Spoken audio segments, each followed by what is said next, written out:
Ruth, Karen, Ohad, Adina, Hannah, Margalit, Yafa, and Hannah have returned home this evening.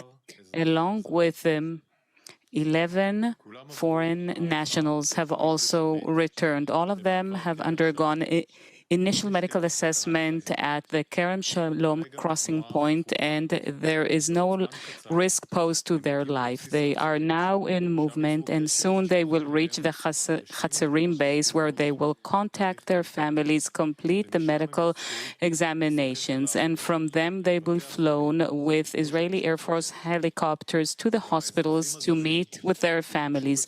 The foreign nationals will also meet the representatives of their countries at the Hatzerim base and then be transferred to hospitals.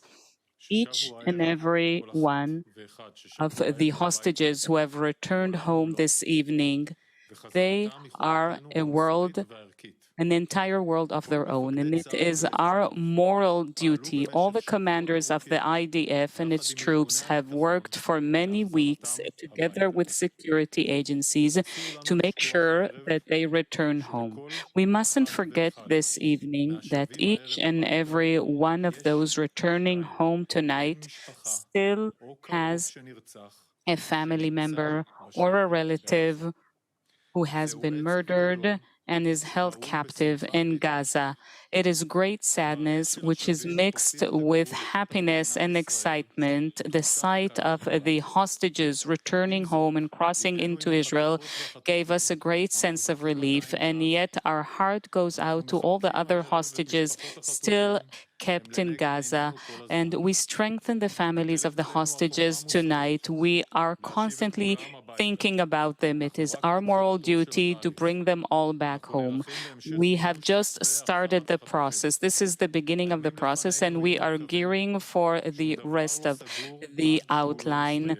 Nothing is final until it is final, until it ends, and we must be prepared for that. We never forget for one moment that Hamas is a merciless and ruthless enemy. More than ever, we must avoid spreading any piece of information that hasn't been verified and corroborated. For example, Hannah Katzir, who has returned home this evening after the terror organizations claimed that they have killed her. This is what they claimed a few days ago. Therefore, we must rely only on information provided by official agencies and organizations.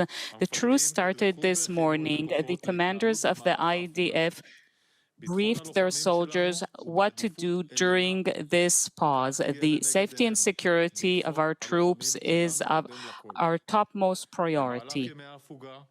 During the days of the ceasefire, the IDF will complete its preparations and reorganization for the next stages. IDF troops are deployed and ready. Our policy is clear. We will act against any threat on Israel. During the ceasefire, we must all remain alert. We must not become complacent. To continue in the home front, to follow the instructions provided by the home front command. These are life-saving instructions.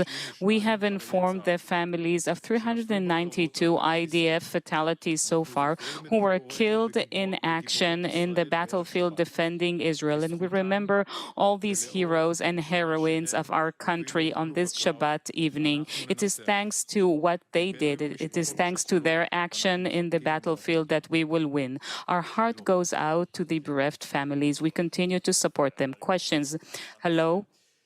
This is Eran Zahavi from Kan 11 News. First of all, it hasn't been published yet what the second stage of the hostage release will include. What do you know about this? Can we prevent, during the ceasefire, a scenario that Hamas activists and leaders will take the hostages and smuggle them into Sinai through the tunnels? And what are the instructions for the troops in the north of the Gaza Strip for the truce?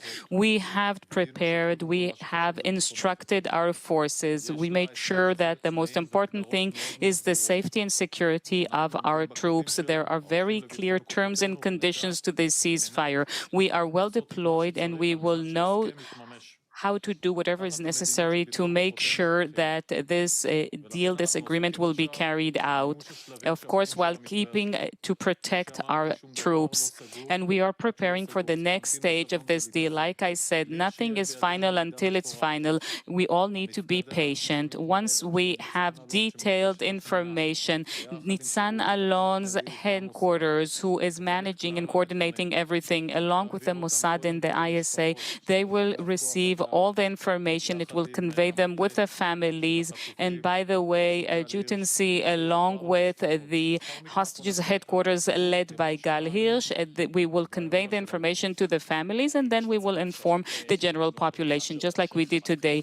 Can the military prevent the escape of Hamas leaders through the tunnels from Gaza to Sinai? We are monitoring and following up on everything we need to monitor. We are monitoring the Hamas leaders in Gaza and everywhere else in the world. Another question, with your permission: how many Gazan citizens managed to return today to the north of the Gaza Strip? We managed to do everything we wanted to do today along the defense line. I think the picture is clear. There's an agreement here. There are very clear terms to this agreement. They have been very clearly conveyed, and we are following up on all of the instructions. And this is what we did today, and this is what we will continue to do in the following days.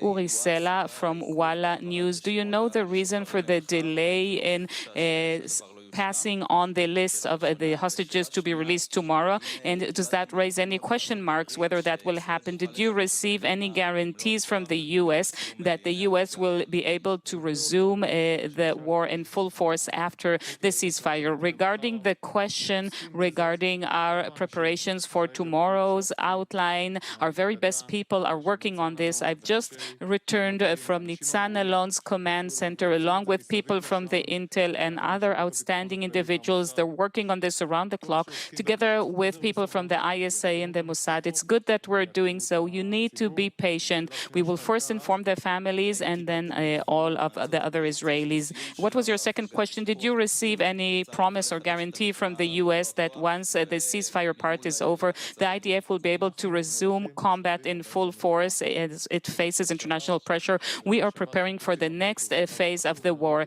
We are now in a stage of bringing back hostages home. It's a very important stage. We have very clear goals, and the IDF is preparing for the next stages of the war in order to dismantle Hamas, to arrange the borders, to make sure that we have safe borders, and to continue with our important effort to bring back hostages and to reach regional deterrence. These are complex assignments. It will take time. Regarding the U.S., at least on behalf of the IDF, I can tell you that we have daily communications with them, very close coordination, very good understanding. We are thinking about the future. We're also looking at the entire region. Things are happening in the region. We operate in the region, and we are in coordination regarding the next stages. But ultimately, this war is the state of Israel's war. We receive our instructions for the government of Israel. This is how we act, and the U.S. understands this as well. Another question. We saw a political debate regarding the two goals of the war. Does one come before the other? Well, how do things look like now, 6 weeks into the war, with respect to the IDF? Is one goal more important than the other, or are they both considered equally important? I think that what has happened so far proves itself. I think that the ground maneuver, the ground action that has led to some very good results in the field, significantly so, in combination with the Air Force, ground forces, the north of the Gaza Strip, Hamas has lost control over it. We've reached all of their military assets. We've dismantled the infrastructure of hospitals, which were converted into terror bases. We've killed terrorists. We've taken ammunitions and means of warfare. We have many, many achievements, almost all of our goals in the north of the Gaza Strip. We still have some tunnels to destroy. Some of them we managed to destroy this morning before the ceasefire entered into effect. This is a significant achievement, and this achievement also led, through the pressure, the success, to lead to an outline which we are carrying out today. So all these things come together. We need to continue with our moral and ethical duty to bring back the hostages, but we'll also continue with the war in order to reach all the goals that were posed to us. These are very important goals, but it will take time.